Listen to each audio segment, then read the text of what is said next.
की शुरुआत में हम एक लड़की को देखते हैं जिसका नाम मरियम होता है। उसी के पास उसका पति रॉय बैठा हुआ होता है जो फोन पर किसी से बात कर रहा था। और फिलहाल रॉय की हालात अच्छी नहीं थी क्योंकि उसे पैसों की बहुत तंगी थी, इसलिए वे हमेशा गुस्से में रहता है और मरियम पर भी चिल्लाता रहता है। अब हम एक पेंटर को देखते हैं जिसका नाम युडा होता है। वह अपने घर में बैठा पेंटिंग बना रहा था, लेकिन दिक्कत ये थी कि उसे कुछ समझ नहीं आ रहा था कि आखिर वह पेंटिंग किसकी बनाए। वह परेशान हो जाता है, लेकिन तभी वह अपने घर के बाहर मरियम को देखता है जो कहीं जा रही थी। अब युडा की नजर उस पर पड़ती है और वह उसका पीछा करने लग जाता है। अब हमें मरियम के पति रॉय को दिखाया जाता है जो एक गैंगस्टर के पास पैसे मांगने के लिए जाता है जिसका नाम ओजी होता है। ओजी बस लोगों को पैसा देने का काम करता था और जब कोई उसका पैसा समय पर वापस नहीं लौटाता और भागने की कोशिश करता तो वह या तो उसे मार डालता या फिर उससे दोगुना पैसा वसूल करता। रॉय ने ओजी से पहले से ही कुछ पैसे उधार ले लिए थे और अब वह और मांग रहा था। रॉय कहता है कि अगर उसका प्रोजेक्ट सफल हो गया तो वह बहुत सारा पैसा कमा लेगा और उसका सारा पैसा वापस लौटा देगा।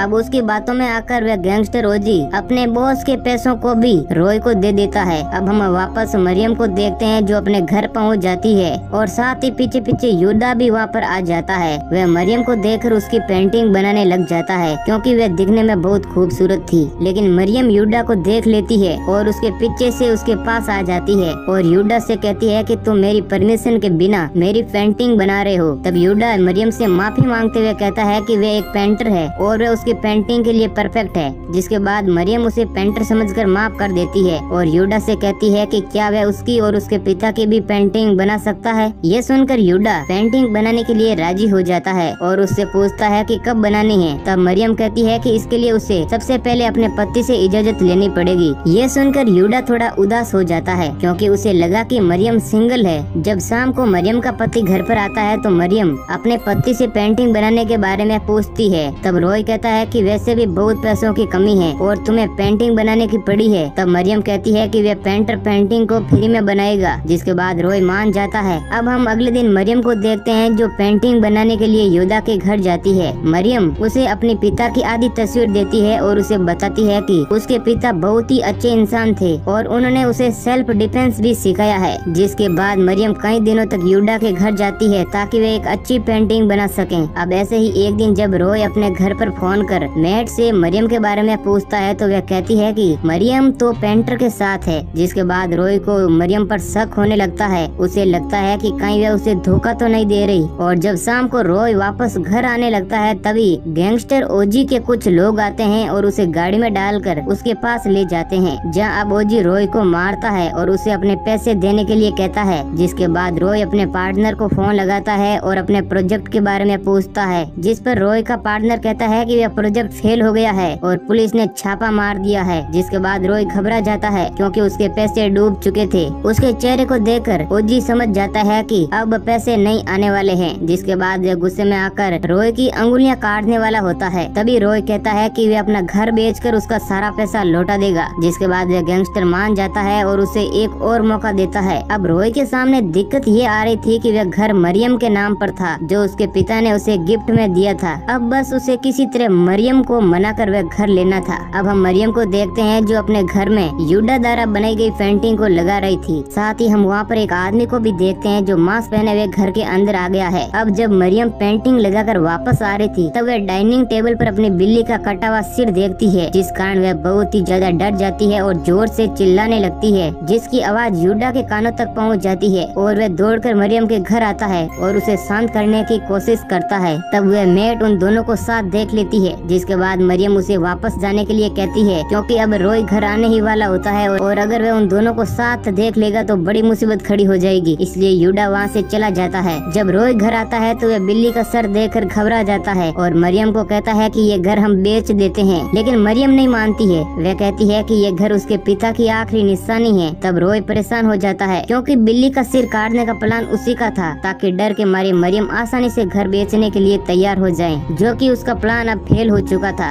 अब रॉय उस पर चिल्लाता है और कहता है कि तुम तो बस उस पेंटर के पीछे पागल हो, मेरी तुम्हें कोई परवाह ही नहीं है। यह कहकर वह अपनी गाड़ी लेकर वहाँ से निकल जाता है। जिसके बाद हम उसे अब देखते हैं कि वह फोन पर ओजी से बात कर रहा है और ओजी और वे लोग मिलकर मरियम को मारने का प्लान बनाते हैं क्योंकि ओजी उससे कहता है कि एक बार मरियम की मौत हो जाए तो घर उसके नाम अपने आप हो जाएगा। अब रॉय मरियम पर गुस्सा तो था ही और उसे ये भी लग रहा था कि मरियम और उस पेंटर के बीच चक्कर चल रहा है, इसलिए वह अपनी ही वाइफ को मारने का कॉन्ट्रैक्ट उस गैंगस्टर को दे देता है। और फिर वे लोग ऐसा प्लान बनाते हैं ताकि मरियम की मौत का जिम्मेदार वे लोग पेंटर को ठहरा सकें। अब उसके बाद ओजी के आदमी यूडा और मरियम को घर से उठा लेते हैं। अब रात के वक्त जब रॉय सो रहा था तब उसे मरियम के साथ बिताए हुए पल याद आते हैं, जिसके बाद उसे अपनी गलती का एहसास होता है और वह उस गैंगस्टर को फोन पर कहता है कि वे लोग मरियम के साथ कुछ नहीं करेंगे। लेकिन अब बहुत देर हो चुकी थी। वह गैंगस्टर ओजी बहुत ही बुरा इंसान होता है। वह मरियम को अपने आदमियों को दे देता है, जिसके बाद उसके आदमी मरियम के साथ रेप करने की कोशिश करते हैं। लेकिन मरियम सेल्फ डिफेंस से जानती थी क्योंकि उसके पिता ने उसे सिखाया था, इसलिए वे अपना बचाव करते हुए वहाँ से भाग जाती है। इधर यूडा भी जैसे तैसे अपने आप को छुड़ाकर वहाँ से भागने की कोशिश करता है, लेकिन ओजी के आदमी उसे पकड़ देते हैं और उसके पेट में चाकू घुसाकर उसे घायल कर देते हैं। अब हम मरियम को देखते हैं जो भागती हुई ब्रिज पर आती है और वहाँ पर उसे एक गाड़ी आती हुई दिखाई देती है, जिससे वह रोककर मदद मांगती है। लेकिन उस गाड़ी में वह गैंगस्टर ओजी ही होता है, जिसके बाद वह उसे पकड़ लेता है और बाकी के आदमी भी वहाँ पर आ जाते हैं। फिर वे सभी लोग मिलकर मरियम को मार देते हैं और उसे ब्रिज से नीचे फेंक देते हैं। लेकिन यूडा ये सब कुछ देख लेता है और वह पुलिस को भी बताता है, लेकिन धीरे धीरे इस केस में वह खुद ही फंसने लगता है। अब हम रॉय को देखते हैं जो सो रहा होता है, तभी उसे उसकी बिल्ली दिखाई देती है जो उसकी तरफ आ रही थी और उसके शरीर से नीचे खून बह रहा था। ये देखकर वह घबरा जाता है और साथ ही वह डाइनिंग टेबल को देखता है जहाँ पर मरियम का सिर रखा हुआ था। इसी बीच रॉय की नींद खुल जाती है, मतलब था कि ये सब कुछ वह सपने में देख रहा था और अब उसे इस तरह के सपने आते रहते हैं। अब थोड़े दिन बाद शहर के सभी लोगों में ये बात फैल जाती है कि ब्रिज पर मरियम का भूत रहता है। इधर रॉय भी मरियम के डेथ सर्टिफिकेट का इंतजार कर रहा था ताकि जिसके मिलने के बाद वह घर को बेचकर ओजी का सारा पैसा दे दें। अब हम वापस मरियम को देखते हैं जो ओजी के एक आदमी को ब्रिज तक ले जाती है, जो कि उस वक्त नशे में होता है और मरियम उसे मार देती है, जिसके बाद मरियम ऐसे ही ओजी के एक और आदमी को मार देती है। इधर हम युद्धा को देखते हैं जो मरियम को लेकर बहुत बुरे सपने देख रहा होता है।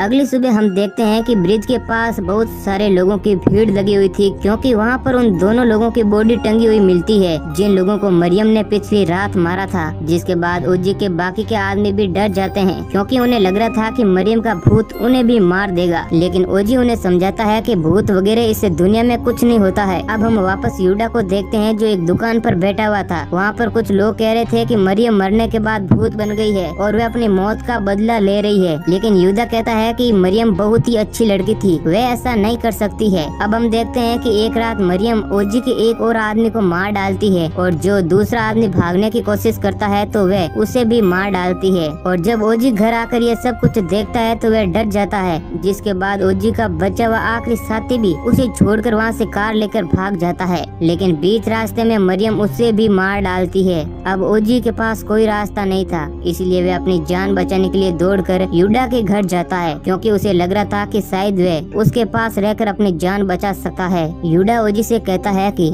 अगर तुम्हें अपनी जान बचानी है तो तुम्हें सब कुछ सच सच बताना होगा। तब वह कहता है कि दरअसल मरियम के पति ने ही मरियम को मारने का कॉन्ट्रैक्ट उसे दिया था। यह सुनकर वह शॉक हो जाता है, जिसके बाद योडा ओजी को अपने घर के अंदर बंद कर रॉय के घर जाता है, जहाँ जाकर वह रॉय को कहता है कि तुम अपना गुनाह कबूल कर लो, नहीं तो उसके साथ बहुत बुरा होगा। लेकिन रॉय जेल जाने से डर रहा था, इसलिए वह घर का सारा सामान तोड़ने लग जाता है और अपनी जान बचाने का झूठा नाटक कर जोर जोर से चिल्लाता है। अब चीखने चिल्लाने की आवाज सुनकर आसपास के लोग आ जाते हैं और वे यूडा को पकड़ लेते हैं, क्योंकि उन्हें लग रहा था कि वह उसे मारने आया था। यूडा उन सभी लोगों को समझाता है कि असली गुनहगार रॉय और ओजी है और उन लोगों को यकीन दिलाने के लिए उन सभी लोगों को अपने घर ले आता है। जब वह घर आकर देखता है कि घर का दरवाजा तो पहले से ही खुला है और ओजी की बॉडी उसके घर में लटकी हुई थी। अब सभी लोग जब ये देखते हैं तो यह यूडा को ही गुनहगार समझने लग जाते हैं, क्योंकि उससे बड़ा सबूत और क्या हो सकता था। यूडा उन लोगों को समझाने की कोशिश करता है कि अगर उसने ओजी को मारा होता तो वह उन लोगों को अपने घर थोड़ी लाता, लेकिन उन लोगों में से किसी को भी उसकी बात पर यकीन नहीं होता है। जिसके बाद यूडा को वहाँ से निकलना ही बेहतर लगता है, इसलिए वह उन लोगों से बचकर वहाँ से भाग निकलता है। लेकिन अगले दिन हम देखते हैं कि पुलिस रॉय के घर उसकी सुरक्षा के लिए आती है ताकि योडा से उसकी जान की रक्षा कर सकें। अब रात के वक्त रॉय को कमरे के अंदर मरियम की आत्मा दिखाई देती है, जिस कारण डर के मारे वह पुलिस को जाकर बताता है। जिसके बाद यह पुलिस वाले ऊपर रूम चेक करने के लिए जाते हैं, लेकिन पीछे नीचे ओजी के बॉस के आदमी आ जाते हैं और वह रॉय को गन पॉइंट पर लेकर बॉस के पास ले जाते हैं। ओजी का बॉस रॉय से कहता है कि जो पैसे ओजी ने तुम्हें दिए थे दरअसल वह उसके थे,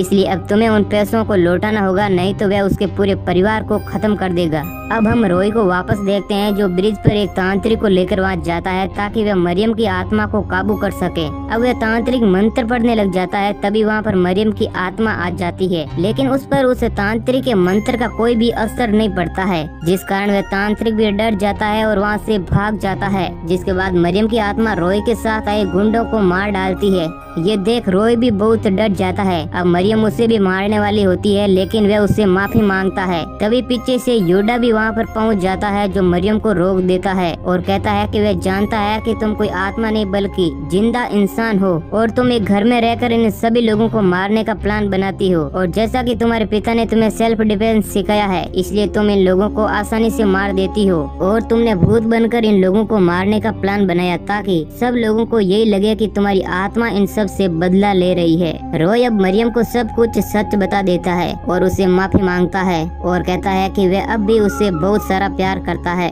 ये सुनकर मरियम रो पड़ती है और उसे नहीं मारती है और चाकू फेंक देती है। तभी हम देखते हैं कि पीछे से उस गैंगस्टर बॉस का एक आदमी आता है और वह योडा के सर पर मारता है, जिस कारण वह घायल हो जाता है और वह आदमी योडा को अब जान से मारने की कोशिश करता है, लेकिन तभी मरियम चाकू फेंककर उसे भी मार डालती है और दौड़कर योडा के पास आती है, लेकिन पीछे से रॉय आता है और मरियम के पेट में चाकू घुसा देता है और कहता है कि उसे अपने परिवार को बचाने के लिए उसे मारना होगा। ये देख योडा पास पड़ा पत्थर उठाकर रॉय के सिर को कुचल देता है। अब हम मरियम को देखते हैं जो थोड़े समय बाद दम तोड़ देती है। अब हमें योडा को दिखाया जाता है जो मरियम की बॉडी को लेकर नदी में बहा देता है और खुद जाकर पुलिस के सामने सरेंडर कर देता है और सजा के तौर पर उसे जेल हो जाती है। अब अंत में हम ओजी के बॉस को देखते हैं जो मरियम के घर पर कब्जा कर लेता है और उसमें रहने लगता है, और साथ ही में हमें पता चलता है कि मरियम मरने के बाद अब सचमुच में भूत बन गई थी और अब वह वापस आकर बॉस और उसके सभी साथियों को मार डालती है। और अब हम मूवी के अंत में देखते हैं कि मरने के बाद वह बॉस भी भूत बन जाता है और ब्रिज से गुजरने वाले लोगों को डराता है, और यहीं पर हमारी मूवी समाप्त हो जाती है। तो भाइयों, इस मूवी की एक्सप्लेनेशन आपको कैसी लगी हमें कमेंट करके जरूर बताना, और हो सके तो वीडियो को लाइक भी कर देना। वीडियो को अंत तक देखने के लिए धन्यवाद।